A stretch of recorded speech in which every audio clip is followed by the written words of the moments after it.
are going deeper into astrology, and that begins with the astrological signs. Yes, we are going to start with a more defined breakdown of masculine and feminine energy. That's broken down into the elements. Those are broken down into cardinal, fixed, and mutable, or what we call the qualities. And then we're going to get into each of the astrological signs itself. And that's how we're going to start. So that when people look at a chart, you can get a better understanding of exactly what you're looking at. Okay. When viewing the chart. I was not aware that we had people that were doing the meditations that didn't actually understand that weird little figure on the meditations was the actual chart. Until somebody brought that to my attention and asked me, and I was like, well, yeah, that is the chart. So that's the chart. There are glyphs for planets, there are glyphs for signs that you can learn just about anywhere. And we can also, we'll put them in here, the glyphs themselves, so that you can understand what they are and what you're looking at when you actually see the chart. The colored lines that you will see within the middle of the chart are what we call aspects. Those are how different planets relate to each other. Okay, yeah. And the black solid lines in the middle of the chart that come down and form like little pie pieces almost. Those are house customs. They separate the different houses of the wheel. We won't be getting into that in this video. That will be a different video. But it's so important to know what those are. One of the basic principles, signs are what energy is. Planets are how energy is directed. Houses are where energy is directed. Aspects are how planets interact with each other. That's the most simplistic breakdown I can give of how astrology works. And today we're just going to be working on, again, elements as they're broken down into the elements themselves, the three-dimensional qualities that they have, and the signs themselves. So let's begin. We're going to begin essentially with masculine and feminine breakdown, gender breakdowns. There are no negative expressions for gender at all, none. Masculine energy is projective. It is direct. It is expressive. It is interactive. It is pouring out and going in. Mm-hmm. It is movement. It is motion in some way. Okay. But it is directed outward. It is outward expression. Mm-hmm. Okay. And that's essentially all you need to know about how masculine energy works. Feminine energy, again, no negatives with that. It is passive. It is receptive. It is reflective. Okay. So it is inward directed. Okay. And it is inward expression. So it is not projected out at all. It's everything coming in. And that's the interplay between masculine and feminine. Masculine energy projects in, feminine energy receives it. Okay. That's the relationship you need to understand about the gender breakdown. Okay. This predates male, female, any of that stuff. This is what it is as far as it's just pure energy and the first division of energy at all. As we brought up before, we brought up the soul of the universe, spirit of the universe. Spirit of the universe is masculine. Soul of the universe is feminine. And this is the breakdown of it. And this is how the breakdown works. Okay? So that's the gender breakdown. Now we're going to get into the elements themselves. We're going to start out with fire. Okay? Okay. And we start out with fire because the signs are fire. Chakras are fire. Colors are fire. The first things that you really need to start understanding when you get into metaphysics in general all have to do with fire. And that's why this is the one we start with. So fire, it's expression, it's behavior. Okay? It's organisms. It's spirit, it's light, it's animated, it's vital, it's radiant, it's fun, it's joyful. Okay? This is fire. It is expressive in all forms. Okay? It's motivating. Okay? Any type of expression at all, motion, heat, brightness, and color, it's all fire. It's movement. Mm-hmm. Okay? One-dimensionally, it's heat. And we know that heat is motion. Okay? And then when we break that into two parts, so one-dimensional energy moving into two, as far as two-dimensional energy and one-dimensional energy um, existing in three-dimensional reality, it is momentum and direction. That is what motion is. Okay. It's Okay. there has to be some sort of a push to start movement, and it has to go somewhere. And that's essentially how it breaks down into three-dimensional reality in terms that we can understand. Mm-hmm. And that's what fire does at its basic level. Okay? Because it causes momentum and direction. That's it. Okay. Now, it is also behavior. It's the behavior of anything and everything. How anything behaves is fire. Okay. So when you're studying fire, it's a study of behavior. Even in astrology, it's the study of behavior. The fire signs are all about behavior. Okay. Okay. Okay. So that's the important aspects. Okay. And it's about the behavior of anything, not just people and animals and cats. It's how anything behaves. Okay. Now, there are positive expressions of fire, there are negative expressions of fire. Okay. And we're going to go over some of the keywords for the positive expressions of fire. So, it's animation. Okay. Any type of animation. And I don't mean cartoons, just cartoons. Okay. It's how anything is animated at all. Right, right. Okay. Plants are animated. Okay. Life is animated. Life is pretty much animation.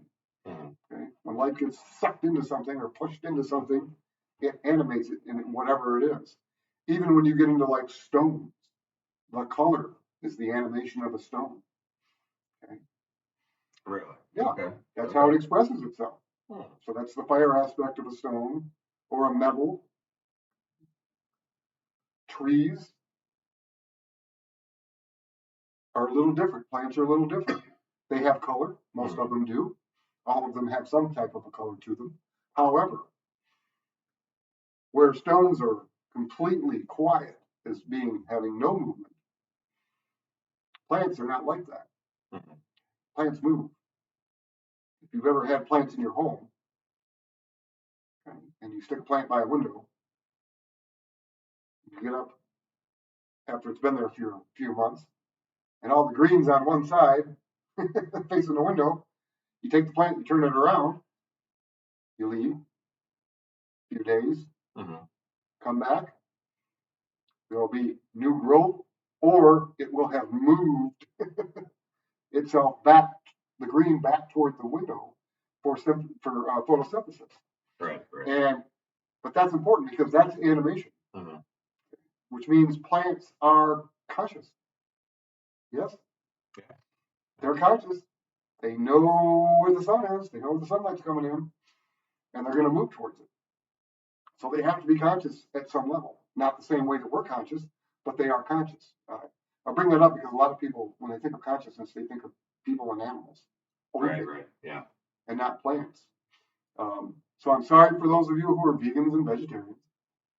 Plants are alive, and when you eat them and do all that, you are killing them. You just like you do if you did that to an animal. And kind of sucks, but that's life. Right. Yeah. Life is about that. You can't. We have to have things to sustain ourselves, things of that nature. Okay, so anyway, so that's animation. Okay, it's also energy. All energy is fire. All that stuff moving through your neurons, man, and your nerves.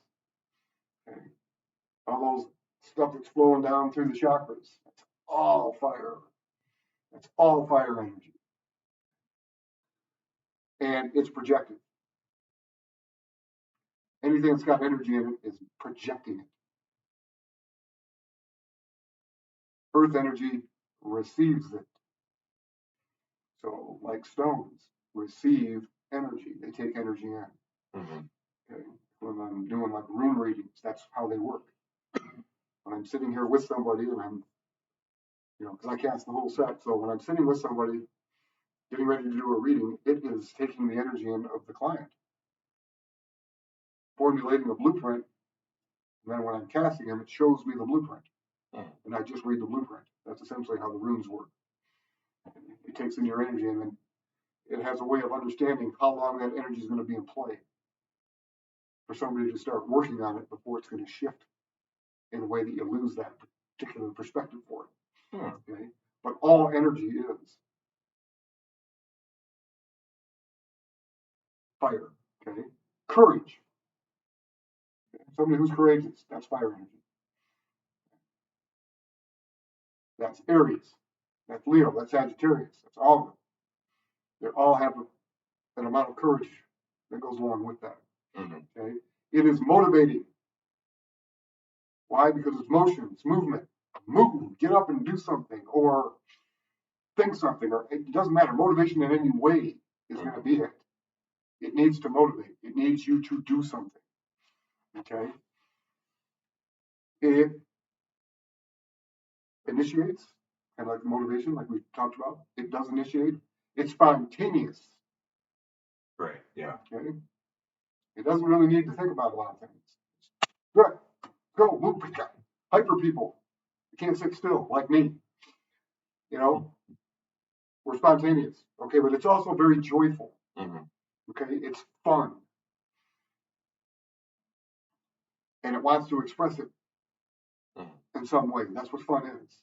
I want to have fun. I need to express things, and I need to enjoy it. I need to like it. Okay, it is inspiration. Okay, it is inspirational.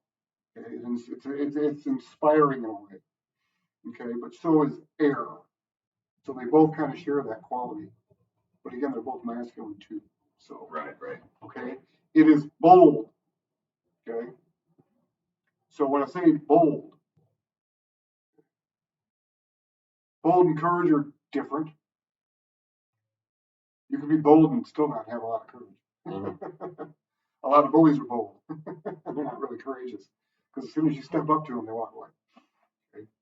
Boldness is more or less, I think, the mask that courage wears, essentially, in a lot of respects. Okay. When somebody's being very bold. Okay. Fire is penetrating. It penetrates. It is energy and it penetrates through just about everything. Okay. And we know that because of heat. Heat penetrates through so much. It's unreal. Okay. It is assertive. Okay. That's what it wants to do. It wants to be assertive. It wants to. This is this. This is this. This is this. I'm in your face. I'm asserting myself because I'm expressing myself. Right. And I'm letting everybody know I'm expressing myself. Yeah. Okay. It's active. Okay. That's very important.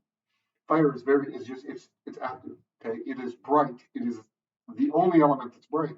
It's the only one that creates light. Okay. And it is boundless.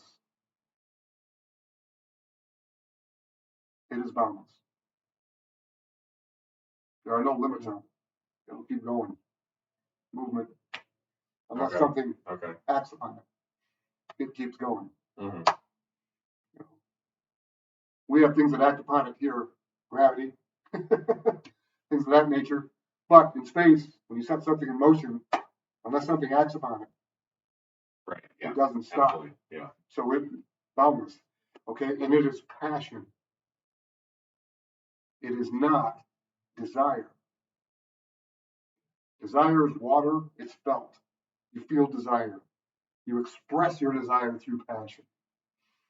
Okay? When you're passionate about something, you're expressive about it.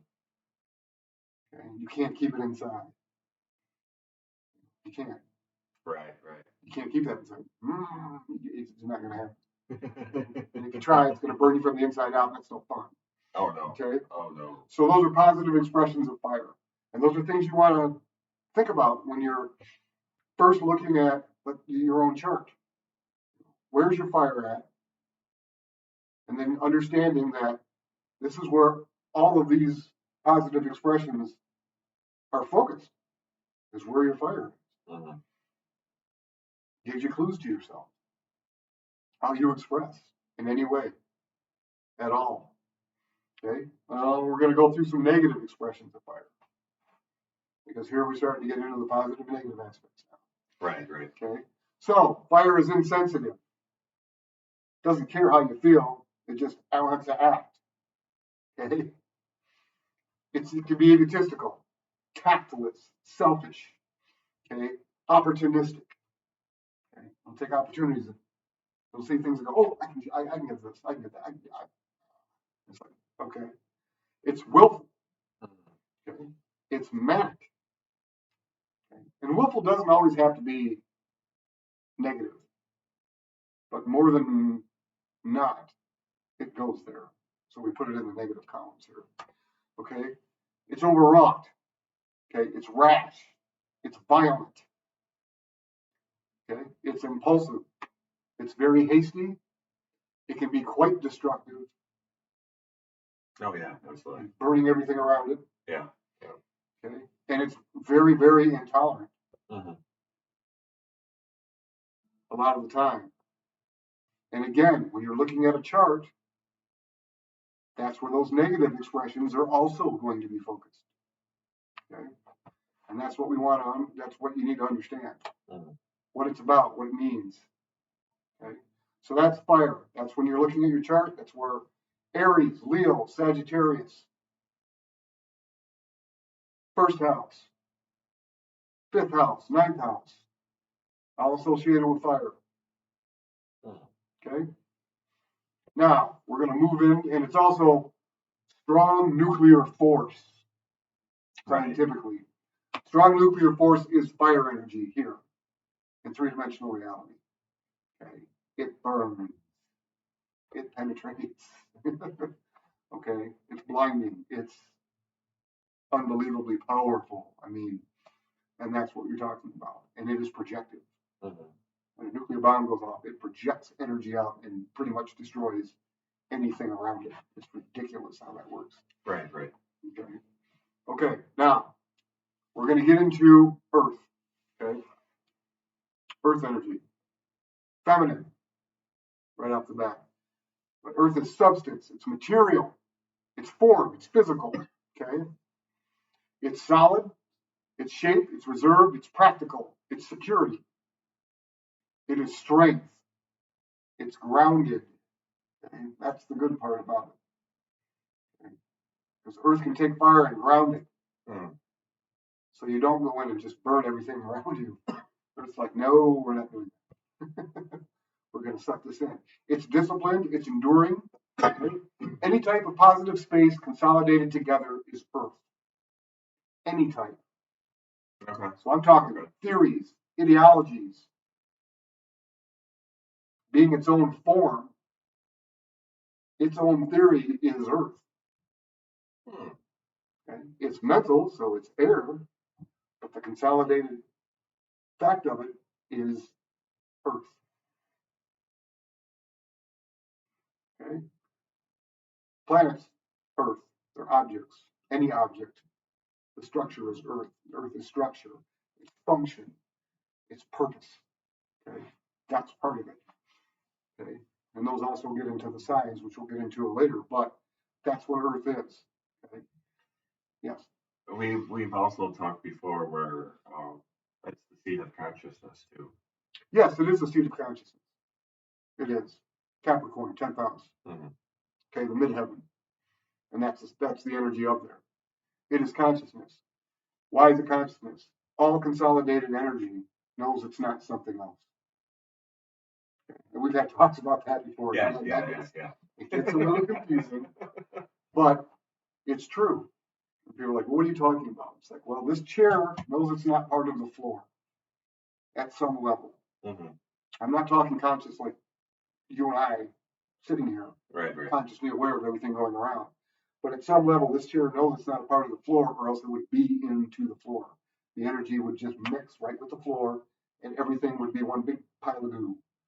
And the reason it's not is because at some level, all objects are conscious of themselves at some level, and they know they're not something else. Okay, and that's key to Earth and how Earth works and the consolidation behind it, because it's consolidated with everything. That's how and all engineering works on that level. Archimedes works on that level. Euclid works on that level. Geometry works on that level. Well, everything works on that level. Yes. It's fascinating the route that we take with this, because some of the other stuff that I've heard out there on the internet and things talk about light being conscious, and the quantum world is all being conscious. Well, a beam of light is conscious, and it's not something else. So there's consciousness to it, but it's the Earth energy that's consolidating it into a beam. Right. It's not just spreading out everywhere. Well, that's what I'm saying. That's the Earth aspect of it. Yes. Our approach gives definition to a lot of things that other people can't seem to explain fully. Right. I think that's because a lot of people don't realize that everything is made up of all the elements in three-dimensional reality. There's nothing that isn't. Mm-hmm. Two-dimensional reality, okay. One-dimensional reality, okay. But three-dimensional reality is not, because we have three-dimensional form. Mm-hmm. We live in a world of substance of some kind. So everything's got it. If you could do a chart on anything going down to the atomic level, it's going to have properties of every single element involved in it. You would be able to do a chart for it if you knew the specifics. Mm-hmm. When it was created, how it was created, okay, time, place, just like a chart. You would be able to do a chart, and I'm sorry to tell everybody, every single chart has all the energy in it. There is nobody that doesn't have certain types of energy. Planets are just telling you that it's focused in a certain and particular way. Right. But the wheel itself has all 12 signs. So they're all in everybody and everything. Mm-hmm. So they're all mixed. And it's what part they are. So yes, they are kind of right. Because the beam of light is conscious. And it's a beam of light. And nothing else. Okay. Is it, are we talking about like consciously aware of everything? Depends on what it's connected to. Where's the beam of light coming from? Mm-hmm. Right. Celestial is connected to it, which obviously at some level it would be. That consciousness knows, and that consciousness is flowing through it. So yes, at that level it would be. But it's the consciousness again of a celestial being. And that being itself, that the celestial is Earth, because it's consolidated energy. Okay. Well, I mean, different religions call them different things. We call them angels or gods, but let's talk about angels. Michael knows he's not Gabriel. Gabriel knows he's not Shekinah. Shekinah knows it's not Sandalphon, and that's why. And that's why a lot of practitioners talk about separation, and not just practitioners, but a lot of people in general, philosophers, theology people. Mm-hmm. A lot of them talk about a separation, and it's not so much a separation as a division, which isn't separate, but there is consolidated divides that make one thing not another thing. And like when we went into the math stuff, we talked about one. Yeah. That's what one does. Right. One is pretty much confirms the law of consolidation that says 1 times 4 is 4 and not anything else. Therefore, 4 is its own thing. Mm-hmm. Okay. And everything else kind of flows from there. And then you've got 0, which is the spiritual aspect, except it does have form.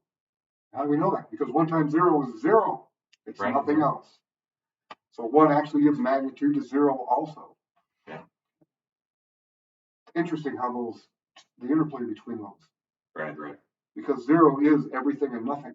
and yet it still has form, being nothing, being absence, but it takes up space.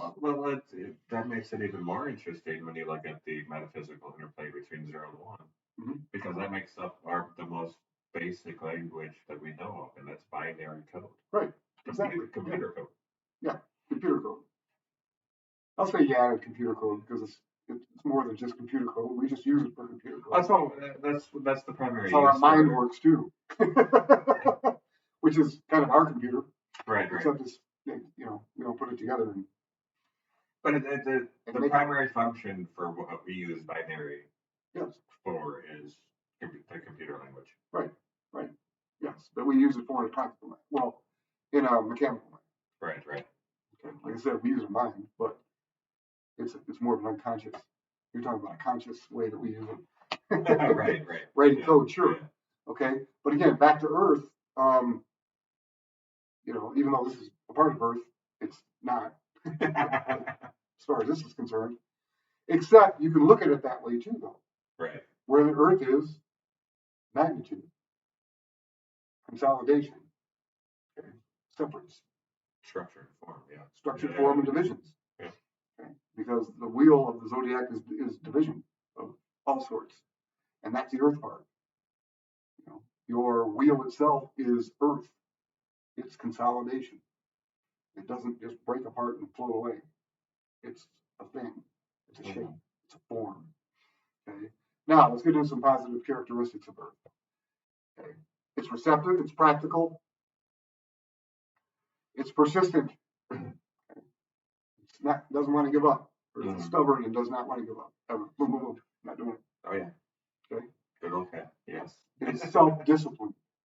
It is discipline without the self too. Okay. It's material. It's physical intimacy. But on another level, it is intimacy. But it's intimacy as the base of intimacy. Because you can't have any intimacy without Earth because it's over all of the senses. And that's how we sense reality. And that's where intimacy comes from. Okay. It's from touch. Yeah. Smelling, hearing, seeing. Utilizing all of your senses. And because all of your senses are Earth. And why is that? Because they're consolidated. They're consolidated in your body. Yes. Yeah. Right? Because if you couldn't differentiate them, you couldn't survive. There has to be that division in order for you to understand what it means. That's why it's over intimacy. Some people will bring up, well, wouldn't sensual intimacy be water? And it's like, well, yes, except you wouldn't have that without your senses. Right. Because you wouldn't be able to pick it up and perceive it. Okay? So, intimacy, patience. And I don't mean like a doctor. Patience. Having patience. Being patient, that is Earth. And that's where it is not fire. This fire is very impatient. Okay? It is building. Earth likes to build things. Okay? Form. And again, that's part of the consolidation aspect. It's not everything that gets built, but it's an aspect of it. Okay? It is enduring. It's efficient. Okay? It is stable. It is grounding. We brought that up before. It is analysis. And everybody's like, wouldn't that be air? Analysis? No. Being analytical is not air because you don't have to think about anything. You just have to research it. Okay. You don't have to theorize about it. You don't have to have an idea. You don't have to have anything. It's the first part of that. But what do you do when you analyze something? You start breaking things apart and then consolidating them in ways that you can start thinking about them. So that's the Earth aspect of what you have to do before you can go to air. Okay. It's security. Okay. It's value, so it's wealth, it's finance, it's all that good stuff. Okay. It's structure, it's responsible. Okay. That is Earth. It is stones and crystals. That is Earth. where, again, I'm sorry, we didn't talk about it, fire and animals. All Right, animals are yeah. fire. Sorry, I didn't even go there. But crystals, stones, there are rock hounds all over the place. I'm a rock hound. I know a lot of rock hounds, and that's the draw. Yeah. The draw is that. It's the earth energy that you're looking to get out of those things. Okay. But then people will be like, well, yeah, but they express. They do express. But again, everything is mixed. Right. So there's fire in them, there's air in them because they interact too. Okay. There's water in them because there's emotion to them. Okay. You can be sensitive to them. They can be sensitive to you. But for the most part, they draw energy in. They're receptive. Okay. There are some that will exude energy out, but that's the fire aspect of them, not the stone itself. Okay. And that's why they have to be cleaned and then charged. You have to charge them for them to express anything. Otherwise, they have nothing to express. That's why they need to be charged. Okay. And then, you go through the programming and the attuning and all that. But those two aspects are very important to them. Okay. But those are the positive expressions, like we talked about, for Earth. Negative expressions of Earth. Okay. Earth is demanding. It can be over demanding. It can be critical. Okay. It can be unbelievably serious. Too serious. Greedy. Okay. Greed comes into play. And that's, that's like overvalue. You're overvaluing things. Okay. And you're paying too much attention to not so much how you place value on stuff, other people do. Because greed isn't really about, well, I need this because I need it. Because I need this because everybody else wants it. And it's value to everybody else. And I need this. And you're being receptive to other people's ideas of what is worth. I mean, let's think about like people who want to manifest. I want to win the lotto. I want to win the lotto. I want to win the lotto. Okay. Is that really what they want? Is to win the lottery? I think Bruce Almighty, the movie, took that and just blew it out of the water because he said yes to everybody's prayers and everybody won like $2. It's not that. That's not what you wanted. You wanted what you thought would be a better life, and you think that money will give you a better life, and that wealth will give you a better life. But does it? To some people, it might help because they don't have to struggle as much. But struggle is a part of building character and integrity and your principles, okay, and what you place in value on. So, what is it that you really want? And I think that's where most people screw it up. Right. Okay. When they pray for this, or they pray for that, or they want to do this, or they want that, because they're not really focusing on what they want. They're focusing on what they think will get them what they want. And most of the time, it doesn't. I've been around too many people that got into bands and did okay. Some of them did quite well.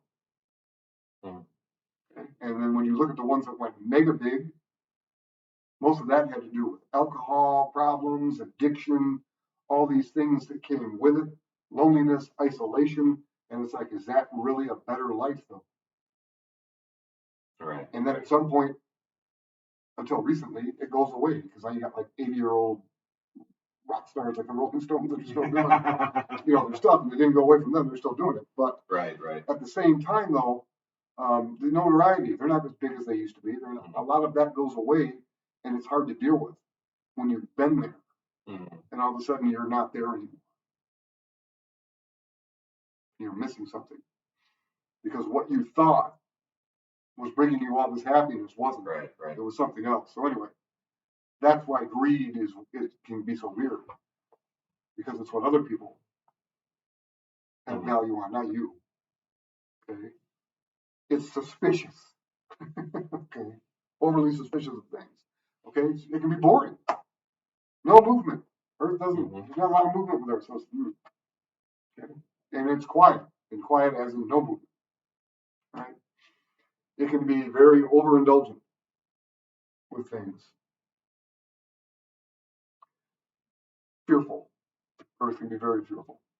way too worried about security, way too worried about this and that, the other thing. But at the same time, you need fearfulness to survive too, a little bit.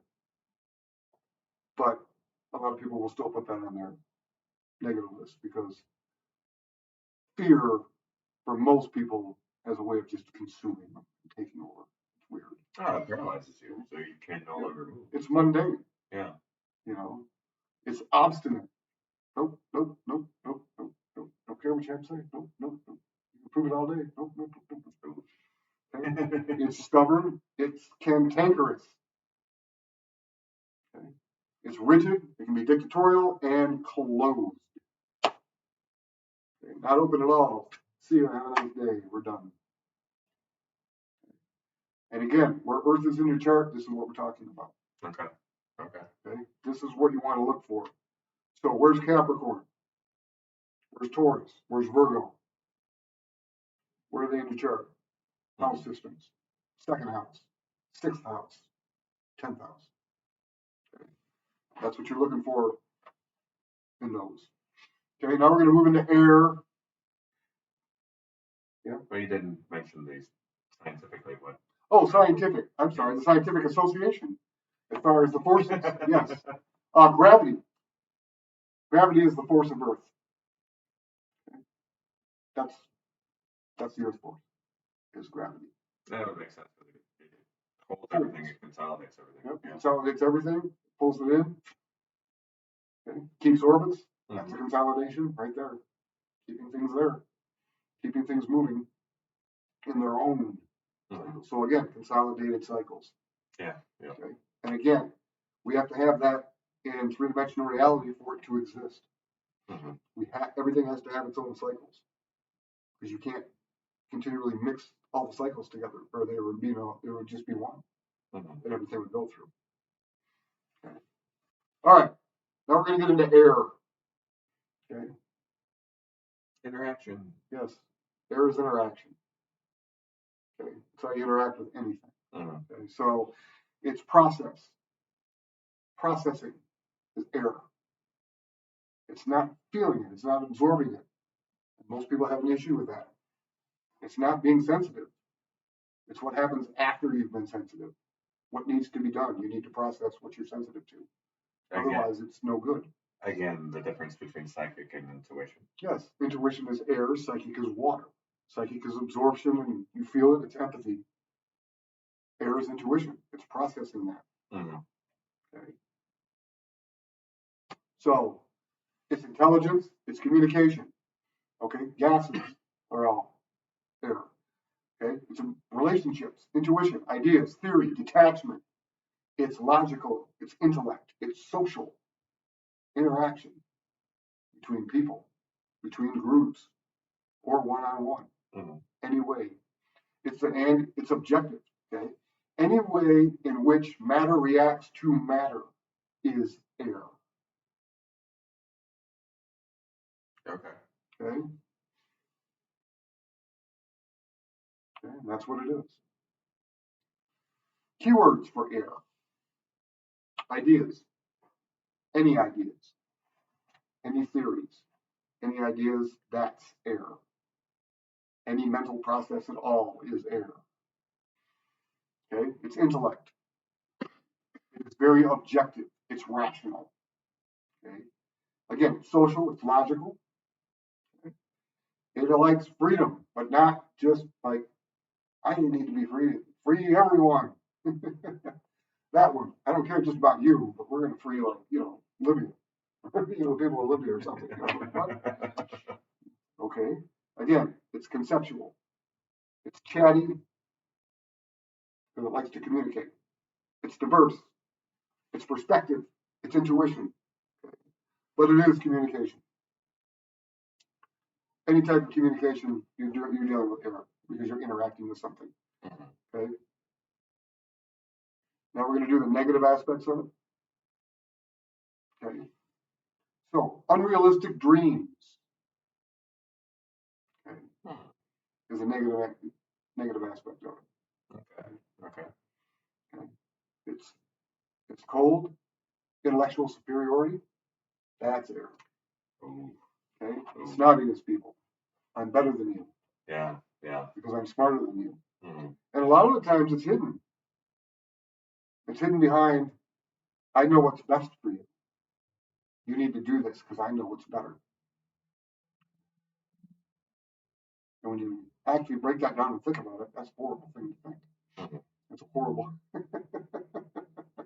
know? And unfortunately, we live in a country where most other countries in the world think of us that way. Right.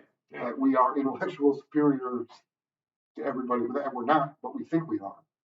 Right. Because we have to tell everybody else what they think, how to think, and how to be. And it's not a good thing to do. No, it's not. It's not good to be good for you. It can be very irrational. Mm-hmm. Okay. Very veiled concepts with nothing behind them. Okay. Okay.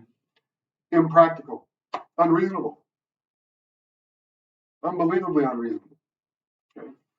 Garrulous, detached, unemotional, which isn't always bad, but you need some type of a feeling, or else you're a sociopath, and we don't want to go there. You're right. You know, stuck up. Okay. And again, one of the biggest problems, and I bring this up because of sociopaths, okay, when you're talking about things like AI becoming aware, okay, and it's awareness. I mean, air is awareness. When it becomes aware, the problem with becoming aware is that there's no emotion behind it. And if there's no emotion behind becoming aware of something, there's no ethics, there's no morals. And when you have that, and you look at the like the veiled concepts idea, mm-hmm. you don't understand that they're veiled concepts. They're not practical. However, everybody else sees it. You don't. It can become unbelievably deadly when people get there. Mm-hmm. Okay. And again, the irrational intellectual superiority. I know what's best. And there's people out there that'll tell other, that'll look at you and go, hey, we're overpopulated. Half the population needs to die. It's like, okay, Thanos, you know, did we just see a movie about that? Hello. Right. Yeah. Okay. Yeah, for real. But that's where it comes from. I know what's best, therefore we go there. Okay. Now there were some things that we brought up in the negative side that we left off of the positive side. I want to go back over some positive aspects of air. Dreams themselves, okay, are positive aspects of airs, or airs, air. Okay, it's reason and it's divination. Okay, because divination is interaction with something else, the divine. Okay, I was gonna ask you to explain divination because. But it is also, as we talked about prior, it's inspirational too. Okay. It is very inspiring. Okay. So they kind of, there's an overlap there. Fire can be on the expressive side of inspiration. I'm inspired, I'm going to get up and do something. Okay. Inspiration, however, itself, I would give to air before you need to express it. Mm-hmm. Even though part of inspiration is being inspired to do something. Okay. The part before you have to get up and express it, that would be the air aspect. Okay. Okay. Okay. So, though, again, the last part of those, I wanted to add those in as far as air goes. Right. Right. Okay. I do know a lot of people have misconceptions around divination. Okay. As widely considered in Christian circles as evil. Divination? Yeah. Prayer is divination. Kind of hard to call that evil when you're told to do prayer. Okay. But that's what prayer is. It's divination. What they're talking about is like tarot and readings and those things. But if you follow that train of thought, then every single prophet in the Bible was evil. Okay. We even talk in the gifts that they talk about biblically. Evil. So why would gifts from God be evil? That doesn't make sense. Right. It's what you connected to. Okay? And I'm not talking intention. What you connected to is not intention. You can intend to connect to the greatest things out there, not really know how to do it, and connect to something bad. That's lying to you. So it's not intention. Okay? It's actually what you have connected to for your divination practices. In that aspect, Mary, it would have been considered evil for Mary to have talked to Gabriel, to listen to what he said. Okay.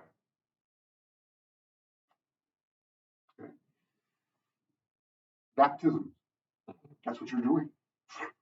You're opening up to the divine. That's divination. Baptisms aren't evil. Right. You know, it's people taking, again, we talked about extremes. It's people taking things to extremes. They do it all the time. And you can't do that with this. And there are a lot of people out there that get in that do what you just were talking about. They think it's all evil and you can't do that, you can't do that, you can't do that. But then they always have the but. If you do it this way, you can. It's like, no, you just said all of it was evil. And now you're throwing an addendum onto it. And you can't do that. It's either all evil or it's not. And it's not evil. Divination is not evil. That's what I was wanting to address, the misconception, because, like you said, it's just connecting with the divine. Yes, it's connecting with the divine. That's all you're doing when you're doing divination. You're connecting with the divine. Is it positive divine or negative divine? Well, there you go. Is it graceful? Is it evil? Well, that's where it gets the interplay. Now, a lot of religions at one time or another kind of had to make those laws up for that, for their constituents, because the constituents were not very well educated. They had no idea what they would be out there connecting with. And when they did it, I'd say probably at one point in time, 80-85% of them were connecting to something really bad. So that's where a lot of those ideas came from.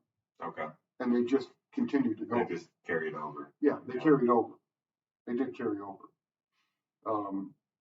But again, all prayer would be considered evil then at that point. If you're going to say divination is evil, there's no possible way. Okay. But I'm glad you brought that up. Okay. And then, of course, in the scientific association, electromagnetic force is error.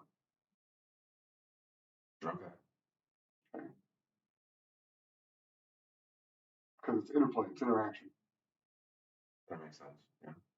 That's how everything interacts. It's light. That's how everything interacts with everything else. There again, that's pretty much the definition of it. So that's what it is. Now we're going to move into water. Okay. I like water. Water's fun. Water's probably one of the most interesting. Yeah. Like water, it's sensitivity. Okay, that's water. Sensitivity. You are sensitive to anything. It's absorption. It's empathy. Okay, it's your soul. It's feelings. It's emotion. It is liquids. It's psychic and fluid.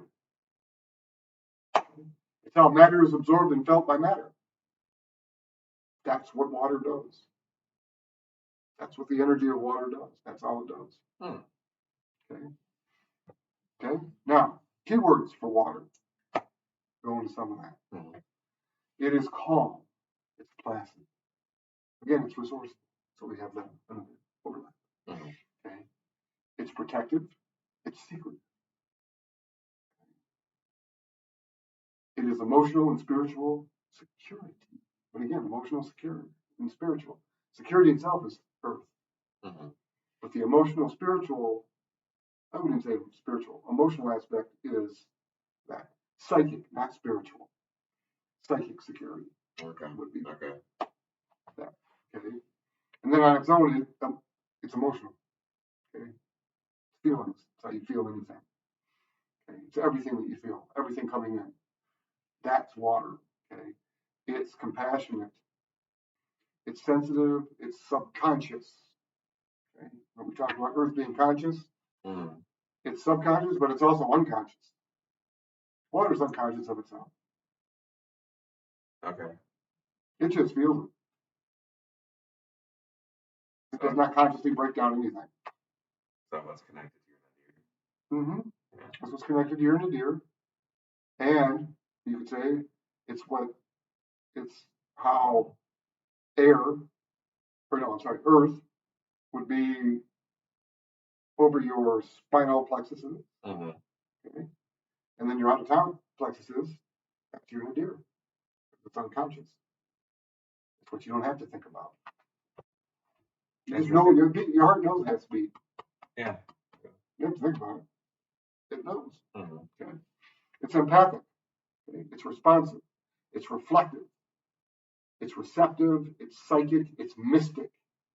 Difference between psychic and mystic. Okay. Mysticism. Okay. Psychic is empathic. You're just sucking things in, man. Boom, boom, boom, boom, boom.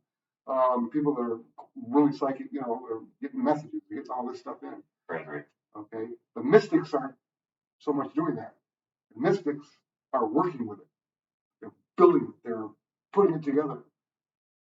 Okay. That's what they're doing with water energy, with psychic energies, and essentially spiritual energy. That's what they're doing. Well, that's another concept that's been kind of taboo in religious circles too. Is mysticism. Yeah. There's nothing wrong with mysticism, but mysticism is one of the reasons that mysticism is thought of as the way that it does is because it's Scorpio. I mean, it's Scorpio. Oh. Okay? The way that people think about Scorpio. The negative aspects of Scorpio are horrible. Yeah. But the positive aspects of Scorpio are wonderful in the same regard.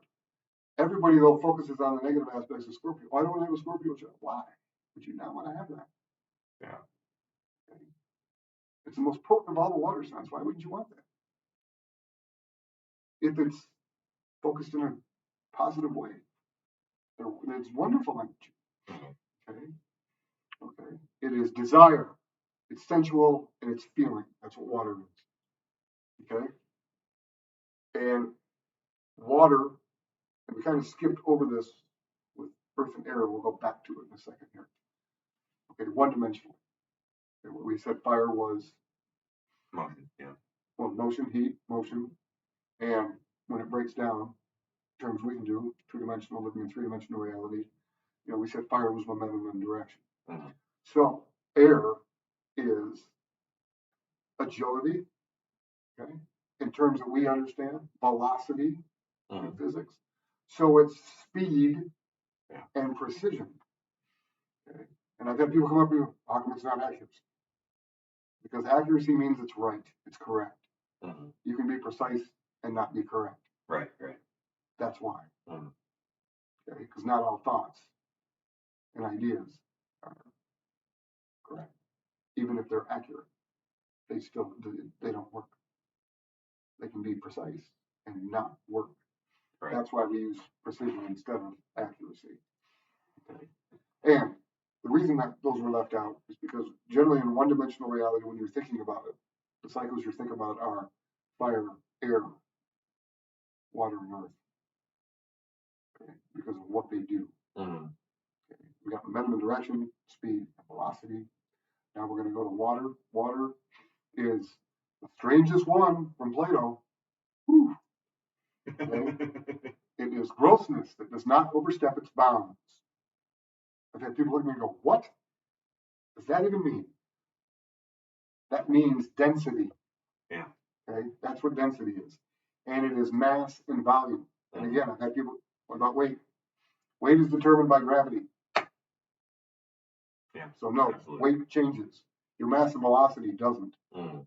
Weight does though. That's why. So that's what water is, two-dimensionally. Okay, Earth is a little different. Okay. Earth is firmness. Okay. And remember when we talked about all the consolidations and that three-dimensional reality is all about consolidation?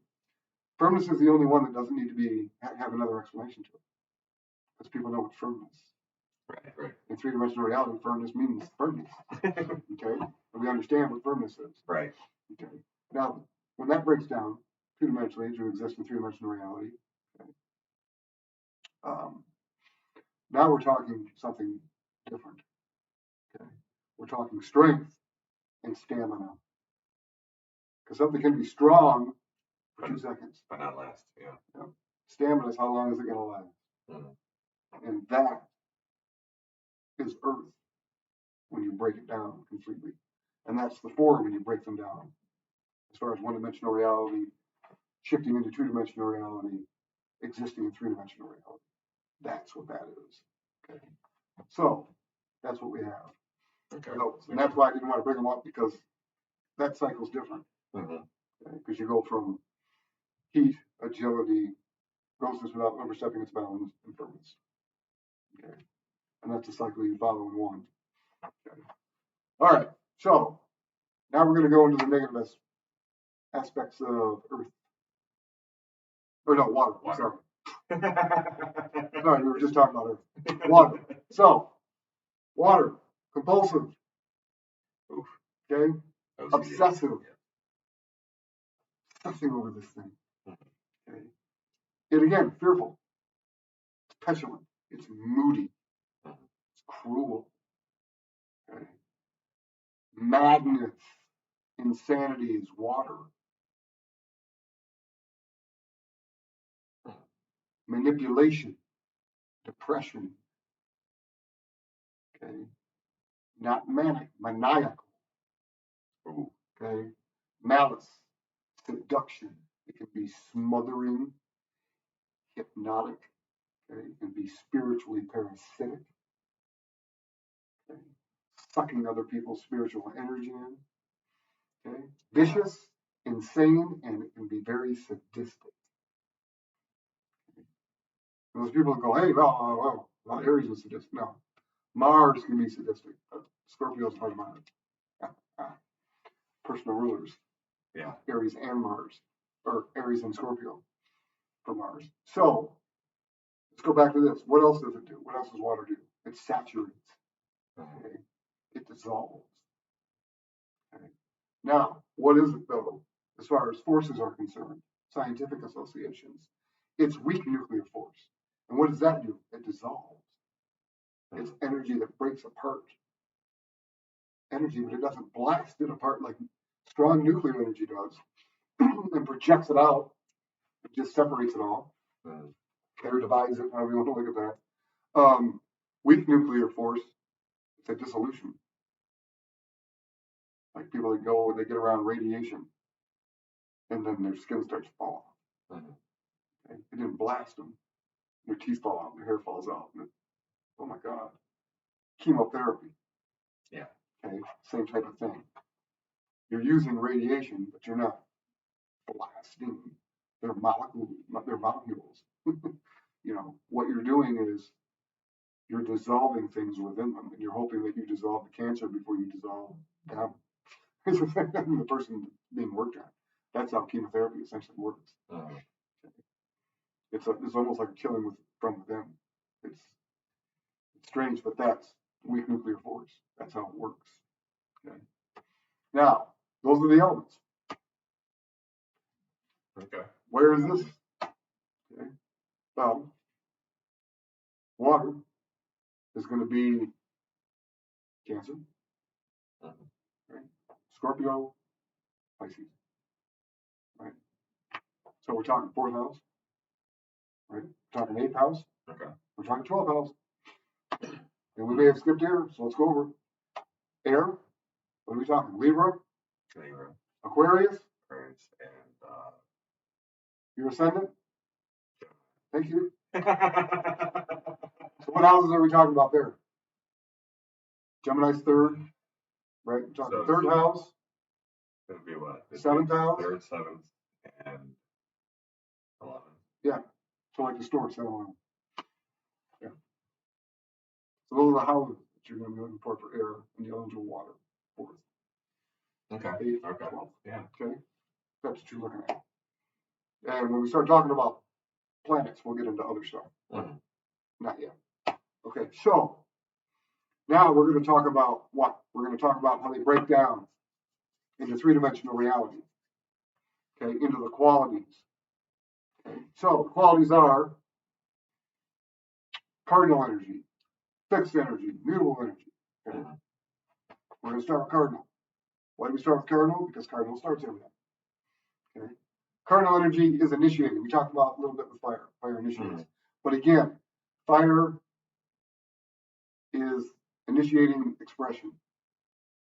Cardinal energy initiates everything. It starts every single process anymore. Okay? But there's an aspect of fire to it. There's always going to be. Okay? But it's also personal. It's like, well, why is it personal? What do you mean it's personal? Okay? It is the proton. Okay? That's what it represents. It represents protons in our reality. Okay? And it's because it's the beginning of everything. And that's very personal. It's the beginning of expression. It's the beginning of thought. It's the beginning of emotion. Okay? And it's the beginning of your substance. That's personal. There's nothing more personal than that. It's initiating everything inside you. Wow. Okay. Yeah. Okay. You can't build anything on that. You can't complete anything until you understand how you start, what you've started. There's no possible way you can reverse that. The process won't start without it. Nothing will start without it. Okay. Why is it the proton? Okay. Well, let's look at the periodic table of elements. And when you're looking at anything on the periodic table of elements, what decides what it is? The number of protons. Right, the number of protons, it's the atomic weight, and that decides on what molecule it's going to be, correct? Yeah. So, it's personal, okay? It's initiating, it's, again, motivating, it's ambitious, it's independent, okay, and it's enterprising, okay? It determines what, again, on the periodic table it is, okay, and it is positively charged energy, okay? The first breakdown of matter is positively charged energy, okay? That's what it is. And it takes fire, air, water, and earth and splits or divides them. Okay? Splits them into three parts. Okay. And it's the first split. Yeah. So we have Aries. And Aries is personal expression. Okay? And then we have Libra. Libra is personal interaction. There you go. Okay? And then we'll go to Cancer. Personal sensitivity. Yep. And then we're going to go to Capricorn. Yes. Capricorn. Yes. Personal substance. Yes. Okay. That's your breakdown. Okay. Now we're going to move into fixed energy. That's the next phase of it. Okay. So where that started things, okay, fixed energy builds on what was started. It's creative. Okay. That's what it does. It creates. What was initiated is it creates from that. Okay. It's the electron. Okay. It is the electron. And why is it the electron? What is it? What does the electron do? It's not in the nucleus with the proton. No, but it's what forms the bonds that creates. Right. It's outside. And it attracts everything and it builds. Yeah. It takes other molecules and builds things. Form. Okay. Okay. So that's why electrons are considered fixed energy. Okay. Because they're creative. That's what they do. Okay. It's concentrated. It's determined. The energy is stable. It's persistent. It's loyal. Again, patient, reliable, powerful. There it is. That's fixed. Okay, that's what fixed energy wants to do. Okay, that's what it does. Anyway, okay, and then again, it splits the elements again into the next three parts. Okay, so then we have Leo, creative expression. Yep. Then we'll go to Aries, or not Aries. We'll go to Taurus. Taurus, creative substance. Yep. And then Scorpio. Creative sensitivity. Yep. Creative sensitivity. And then we're going to go to Aquarius. Creative interaction. Yes. Creative interaction. Okay. All creating things. All building on all that initiated energy. Okay. Now we're going to go into the mutable energies. Okay. Mutable energies are just strange ones. Okay. Mutable energy is spiritual. And it's like, well, why is it spiritual? What do you mean? It's zero. Yeah. Okay. What do you mean? It's absence. It's zero. It's absence that takes up space. It's the neutron. Yes. And what is that? Absence of charge. Or I'm sorry. Let's go back to fix real quick. No, negative charge. Electrons have a negative charge. Yeah. Protons positive charge. Electrons negative charge. We've moved into mutable energy. We moved into neutrons. That is absence of charge that takes up space. And that's exactly what a neutron is. Mm-hmm. Okay, it's absence that takes up space inside of a nucleus. Okay, and there's no charge to it. Absence is zero. Zero is spiritual because no beginning, no end, it's infinity. And the infinite is the all.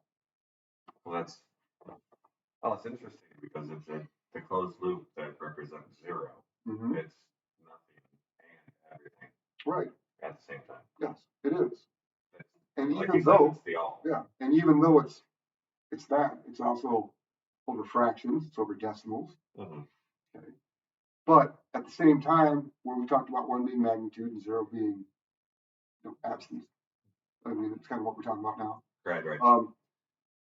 It also connects them.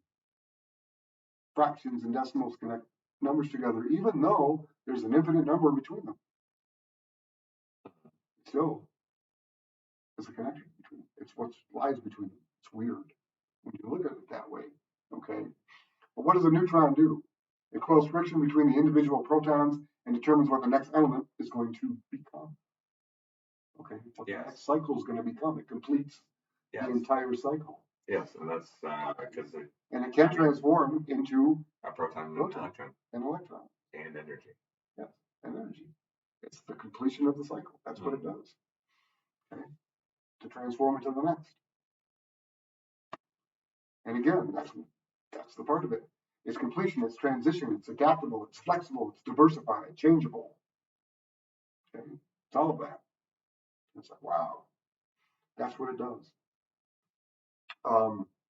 And again, it's very interesting. And then what do we have with that? Okay. Because it's spiritual, when we take the elements again, Sagittarius. Spiritual expression. Good. Okay. Gemini. Spiritual interaction. Mm-hmm. Now we're going to go, what? Virgo. Spiritual substance. Mm-hmm. Okay. And then we have the fish. Pisces. Yeah. Spiritual sensitivity. Yep, spiritual sensitivity. Okay. Foundations of the 12 signs. This is how the elements get broken into the 12 signs of the zodiac. Through the qualities, cardinal, fixed, and mutable. What breaks them down? Matter. Okay. Matter and form. Okay. That's the cool part. This is three-dimensional reality. You know. Yeah. It's wild when you look at it for what it does. Okay. Okay. And then we have a nucleus that contains the protons and the neutrons, and the electron is cycling around it. Mm-hmm. Okay. And that's the building blocks of all matter. So the elements are in the building blocks of all of our matter. I mean, they're in everything, and most people miss that. They think, well, it's in nature, it's in this. No, it's in everything, all the way down until you go below that into quantum stuff that really doesn't have a lot of practical application at this point. Even when you're doing, I was going to say, at a certain level, once you get much further below the particles that we use. Right. I mean, we're matter, so what are you going to do below that? Mm-hmm. Breakdown. You can get a little bit smaller where you're talking quarks and stuff that make up the individual protons. Right, neutrons and electrons. But, right, but what are you going to do with it? But beyond that, right, what are you going to do with that though? As far as we're concerned, what is that going to? Not much. For manifestation or for healing or any of those things, what is it actually going to do? There's not a whole lot you can do because at that level, if you're going to do manifestation, you have to change energy into energy. Mm-hmm. And the energy that we're made up of, this is the base. It's light and it's matter. Yeah, this is the base of it. So what are we going to do with it? That's right. That's where you want to go with it. Right. Yeah. So anyway, getting into that, or not getting into it, but understanding that. Okay. Now we're about to get into the signs. Okay. And when we get into the signs, the best way to pull sign energy in and to understand it is to do very simplistic new and full moon meditations or ceremonies. And the only thing you're doing is pulling the energy in for the new moon. That's it. So if the moon's in Cancer, you're pulling Cancer energy into your ceremony, meditation ceremony. You don't worry about the rest of the chart, anything else in the beginning, so that you can pull that into your brow chakra and start feeling the difference between the energies. Right. By working their cycles. New moon or full moon, when you get to the full moon of that, okay, is when the moon has gone through all the signs until it hits the opposition sign that it was in during the new moon. Okay, and it's opposing the sun. When it hits that sign, you do a releasement of the negative aspects of the full moon sign, because the negative aspects of the full moon and the negative aspects and positive aspects of the new moon don't like each other and go back. Oh yeah, they're going to clash. Which is why you have so many problems during full moons. Mm-hmm. And as soon as you do a releasement on it, you want to pull in the positive aspects of that sign energy into yourself, because it magnifies the positive energies of the new moon that you pull in for the new moon meditation. Okay? And you have to use celestials when you do it. Okay? But that's what you're doing. Right. Because they're not true polarities. Oppositions will always be the same gender. I was just going to ask about that. Okay? Yeah. It's always the same gender. So masculine, feminine. That's how it works. That's how the cycle works. Now, sometimes a full moon will hit before the new moon for that opposition. It just depends on where it is in the calendar. Right. But it's still the same cycle. You just work the releasement before you pull the new moon energy in when that happens, and wait for it to cycle itself out again. Okay? But that's the best way to understand the energy. When you do that, you're able to determine and feel the difference between, Aries and Libra. Right. Okay. And you're like, oh, okay, I get this now. And it's not just a sign on a piece of paper or something in the back of a newspaper that you're reading. Oh, you should be compatible with these people. Oh, okay. Right. So that's the best way to work it. Now we're going to go into what they are. So let's talk about Aries. What is Aries? We just said it. Personal expression. And it motivate. That's Aries wants to motivate, man. He wants to do something. Oh yeah. Yep. Okay. And what else is it? It rules what? It rules the house. Oh, the first house. First house, yeah. Right. What's the cusp of the first house? You're ascendant. So Aries is also presentation. It's how others see it. Yep. So how you present yourself. Okay. It works with your ascendant sign. Okay. Because it's how you're expressing yourself personally to other people. But it's not what you really are. It's how you're presenting it. Right. You're expressing yourself this way because you want people. This is how you want this. This is the sign that says, this is how we're going to present ourselves. Then when they get to really know me, they get to look at my son. Okay. Anyway, that's what Aries wants to do. Okay. It means I am. Okay. However, I want to clarify this. It doesn't mean I am hungry. It means I'm crying because I'm hungry, or I'm yelling because I'm hungry. It's the expression of that. Mm. It's not being it, it's expressing it. Okay? Now, it initiates action of any kind, any type of action. That's Aries, man. Okay? And it responds to every impulse that we have. That's the expression. That's what it does. Okay. That's what it's expressing. Every impulse you have, it's going to respond to.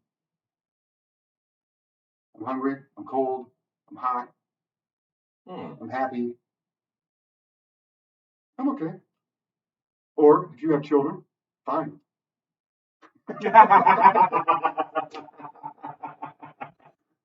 Okay.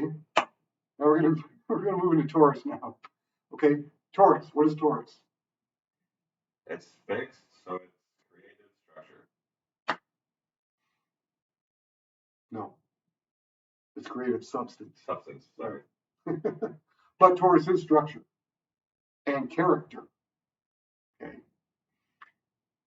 It's I have. That's what Taurus is. I have. Okay. It determines the structure formed from all energy accumulated by various molecules it attracts. Okay. That's what it does. That's what Taurus does. That's its job in the physical reality. Okay. We're getting a little off behavior characteristics, but we're talking about physics now. Okay. Because you have to. Now we're going to move into Gemini. Okay. And Gemini is spiritual interaction. Yes. Okay. What does it mean? It's devout. And again, we talked about inspiration. Yes. It's spiritual interaction.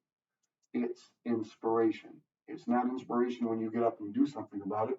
It's inspiration. Right. Only. Okay. And how are we inspired? We're inspired by connecting and interacting with celestial beings. That's where you get it from. Otherwise, there's no inspiration. Okay. It means I think. It is spiritually informed, inventive imagination, allowing insight toward a destiny for fate fulfillment. How's that? Wow. Here's a sentence. Okay, so there we go. That's what it is. But that's exactly what it does. Okay. Okay. That's what it does. That's what makes it so cool. Well, it encapsulates everything. I mean, it's your intuition. That's, you know. Yes. Yes. It's inventive imagination. It's not imagination. It's the inventive aspect of it. Right. It's inventing things. Okay. Okay. And again, it's allowing insight. Okay. For a destiny, which is fire. Okay. For fate, which is water fulfillment. Isn't that wild? Again, medium. It's a medium connecting the two. Wild. How that works. But again, it also indicates you have a choice to make too. Yes, you have a choice to make. The choice itself, though, is fire. Because it's a destiny. Yes. Yes, there is not one destiny. There are a ton of destinies. Fate is different. Okay. Destinies are a choice you make. Okay. Fate is more broad. You can be fated to do something. You know, that's your fate. Okay. And let's say your fate is I'm here to spiritually inspire people. That's my fate. Okay. And then you're like, okay, what destiny am I choosing for that? Okay. Yeah, I want to become a minister. How do you go about it? I want to write a book. I want to become a medium. What are you going to do? How are you going to do it? That's the difference between destiny and fate. Right, right. Okay? Or kind of like there are many destinies. What we're doing. Yes. With the goal and everything we're working on. Yeah, so your fate is essentially your potential. Okay? The potential you have. How are you going to reach it? That's your destiny. Interesting, because that ties it into spirit and soul. Okay. Yeah. Okay. Yeah. Fire. And water. Water. Right. But how do you get there? Air. And that's Gemini's job. Okay. Now we're moving into Cancer. Okay, Cancer is personal sensitivity. There we go. Okay. Now, Cancer is sensibility, okay, and it's empathy. Okay, and it's I feel. Okay. It initiates absorption from all energy gathered, and it determines the effective response to matter. It's feeling. anything, everything. It's how you feel. Cancer is. Okay, personally, it's personal. Okay, you feel how I feel. Interesting. Okay. Mm-hmm. So is that tied to your response to the environment around you?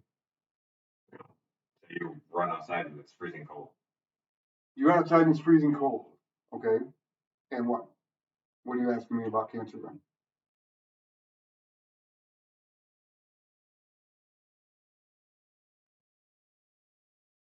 I kind of lost the train. Sorry. Okay. No problem. No problem. That's okay. Okay. Now, you're going to I feel as I feel. Mm-hmm. Okay. This is I feel. I feel depressed. I feel happy. It's emotional. Okay. Okay. It's how you feel emotionally.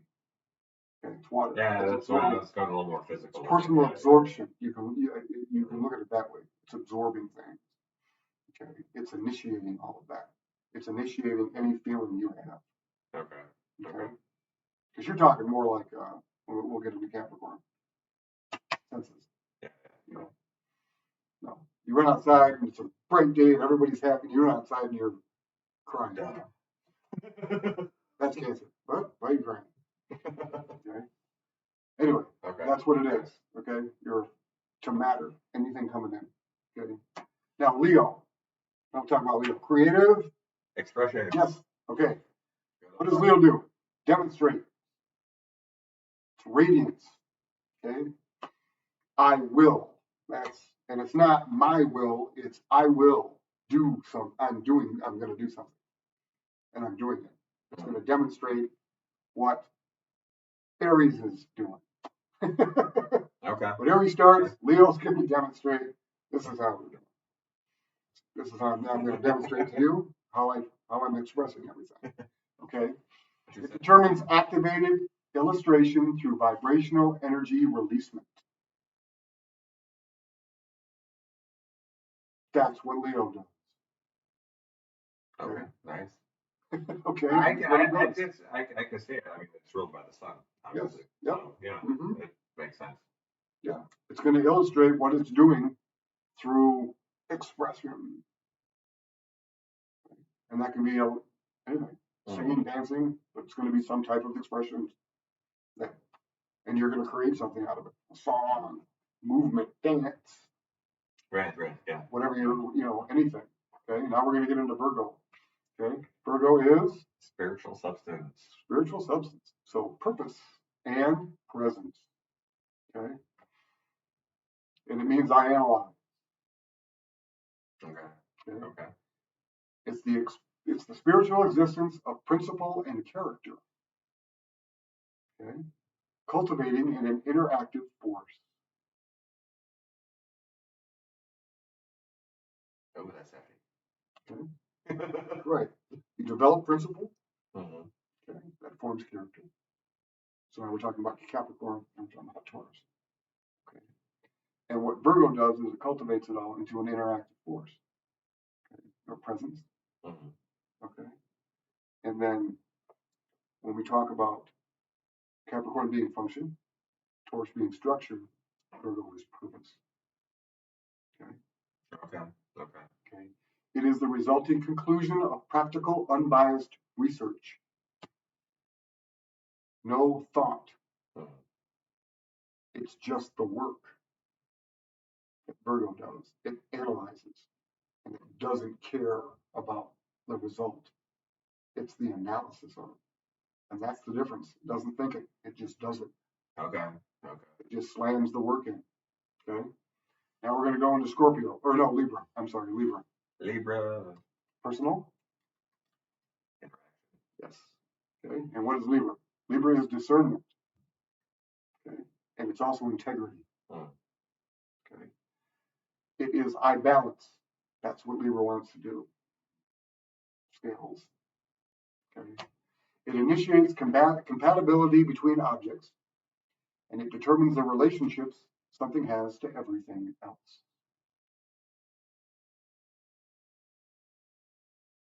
Interesting. Okay. Mm-hmm. And we're on physics now. Yeah. The relationship this chair has to the floor. Yeah. Yeah. The relationship this chair has to your glutes, your back, okay? Any of that. How any energy relates to any other energy, that's what Libra does. It balances it out, harmonizes the room. Okay. Feng Shui, all about that. Want balance. So Venus? Or no? Yeah. Yeah. Venus. 7th house. Relationship. But most people think relationships, between people. Right. Business partnerships, intimate partnerships, but no, Libra's more than that. Oh yeah, no. Okay? Yeah. Libra is how you relate to anything and everything. Anything and everything. Okay? Yeah. But it's also why you're attracted to certain things because of it. Libra likes shiny stuff. Ooh, look at this, look at this, look at this, look at this. But it's because those things help you relate to other things. Yeah. Okay? Yeah. That's what that does. Okay. And that's Libra. That's what Libra does. Okay, Scorpio. Creative? Yes. What does Scorpio want to do? Wants to be the Borg because it wants to assimilate. Okay. You will be assimilated. That's Scorpio. Okay. And what else? It allures. It is a lure. It allures. It's very attractive. Scorpio is. Okay. And it is I desire. That's what Scorpio is. I desire. Okay. It determines energetic attraction to potent, emotionally willful intimidation for transformation through molecular fusion. That is what Scorpio does. We're getting heavy here. Yeah. Yes. And that's why Scorpio is so destructive and yet so awesome on the other end of it. That's why the extremes are, people freak out about it. Yeah. That's why, because that's what it does. Okay. Wow. That's exactly what it's for. That's what it does. Okay, we're going to move into Sagittarius now. Okay. Spiritual expression. Yes. Okay, what does it mean? Consecrate. Okay. It wants to consecrate. And it's also your aura. Your spiritual expression is your aura. It's your auric field. Okay. That's what Sagittarius is. Mm-hmm. It is your auric field. And it means, and I'm going to get people that don't agree with this, I actualize. Because most people think it means I perceive. Ooh. No. Okay. I actualize. Because actualize is expression. Perception is not. I can perceive something and I don't have to express a thing. But if I actualize something, I have to. Okay. It is a spiritual projection of consolidated energy existing as a field of energy. Okay. It explores the conceptualized meaning of truths within the mind of the all. That's what it does as far as physics is concerned. I'm Sag. I'm Sag, yes. I'm Sagittarius. I'm Sagittarius. But, okay, that's what it does. It works with the conceptualization. Yeah. Mm-hmm. They're conceptualized. Okay, but it's the meanings. Okay, and it's all about truth. Okay, but it's within the mind of the all. So it's not just factual truth. It's spiritual truth, scientific, anything, emotional truth. And that's why my truths aren't yours. Mm-hmm. And yours aren't the chairs. The chairs aren't that. I mean, that's what it is. Okay, it's crazy energy. Okay, and it's the conceptualized. The first part of that, the spiritual rejection of consolidated energy existing as a field of energy. That is your aura. Mm-hmm. Okay? And everybody has one. Oh, yeah. We can interact with it. Mm-hmm. And we can interact with each other's. It's awesome. Okay, we're going to move into Capricorn. Capricorn. Personal? Substance. Yeah. What is that? Function and principles. Yeah. Okay, that's Capricorn. I use what it does. Okay, it initiates practicalities for specific goals and it determines the function of everything. Mm-hmm. That's what it wants to do. How does this work? That's a Capricorn wants to know. How does this work? Does that work? Does this work? Does that work? How does this function? How do you function? How do we function? How does your brain function? Right? How does all this function, man? But that's Capricorn. That's what Capricorn wants. Very practical. Okay. Now we're going to go to Aquarius. Okay. Aquarius is creative interaction. Yes, and I delineate. Well, I shouldn't say I. It's just delineation. Okay, and resonance, and it means I know. It determines and concentrates reflected vibrations for communication as an acoustic wave to an organism, liquid, gas, or solid. That's what Aquarius does. Okay. Okay. Okay. That's all it does. That's what it's for. Okay. And it communicates. It takes in. It's very intellectual. Not emotional. Mm. And it detaches emotionally from things. Okay. To give you a perspective. Okay. Now, here we're getting into Pisces. Spiritual. Mm-hmm. Here we go. What is it? Perceive. There it is. Okay, and charisma. Why is it perceive? It's psychic. Because when you perceive, perception is absorption. It is not expression. It's absorption. Right, right. To perceive something, you have to sense it. Mm-hmm. That's water. That is not fire.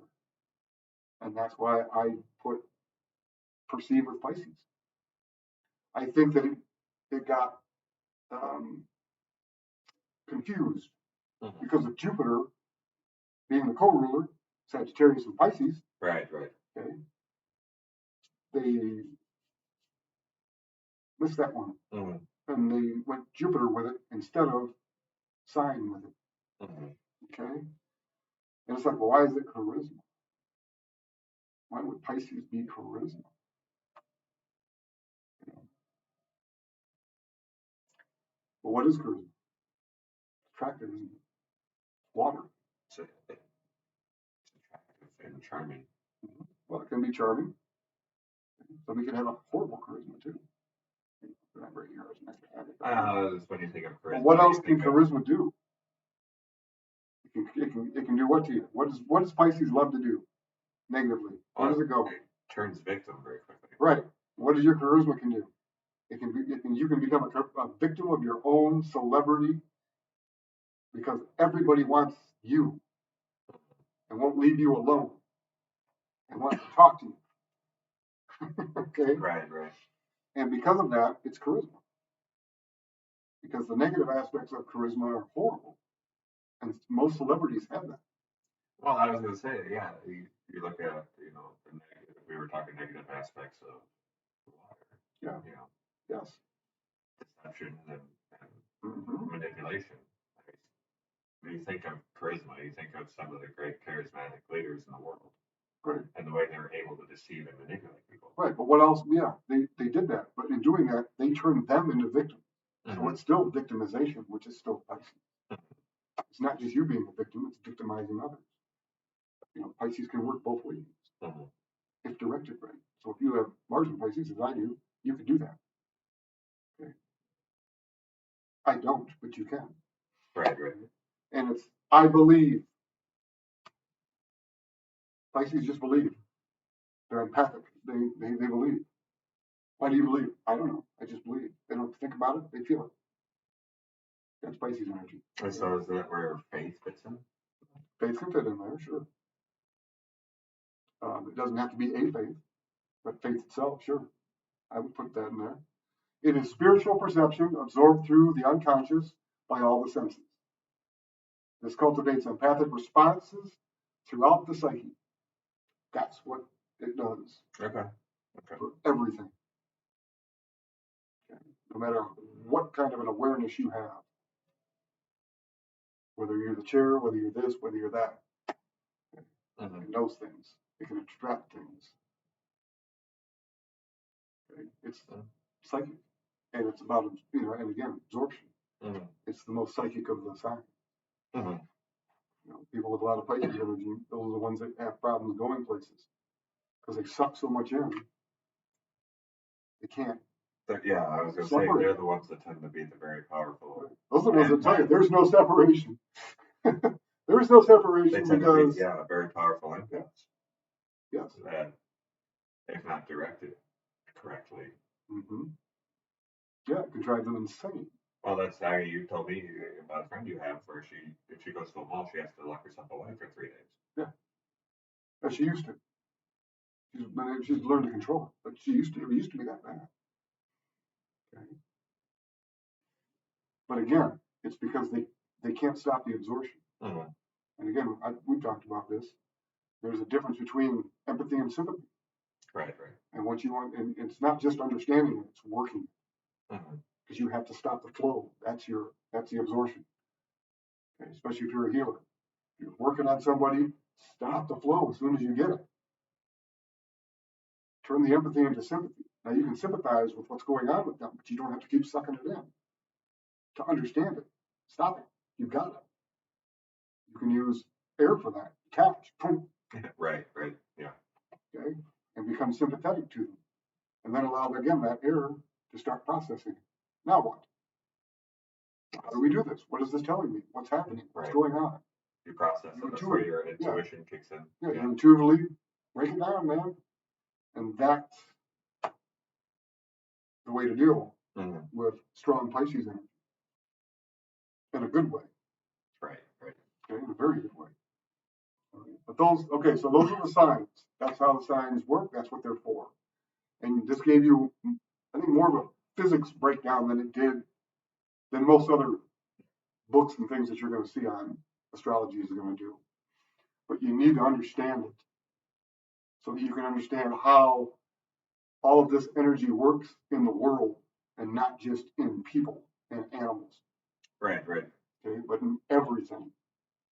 And that everything is energy, and this is the breakdown. Mm-hmm. Okay, and cardinal fixed mutable is the key to that because it's the building blocks of matter. It's protons, electrons, and neutrons. Right. And it's in everything, and so are all the signs because that's what all the signs are. So they're not just in behavior for people and characteristics of people in a chart. Do they work that way? Sure, yes, they do. The best way to start understanding them is through your own chart. Right, right. But at the same time,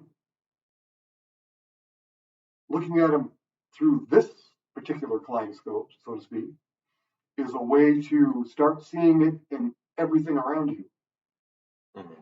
All the objects, nature, everywhere you go. View them that way. And try to start picking them out a little bit here and there. Okay? But that's how you do it. That's how you start. But this is the basics of astrology. This is what you really need to really start to understand when you want to understand what a chart is. Right, right. How astrology actually works. Oh yeah, yeah, for sure. Okay, and I think that's enough for today. All right. Well, thank you for joining us. We do look forward to seeing you next time. And remember to like and subscribe.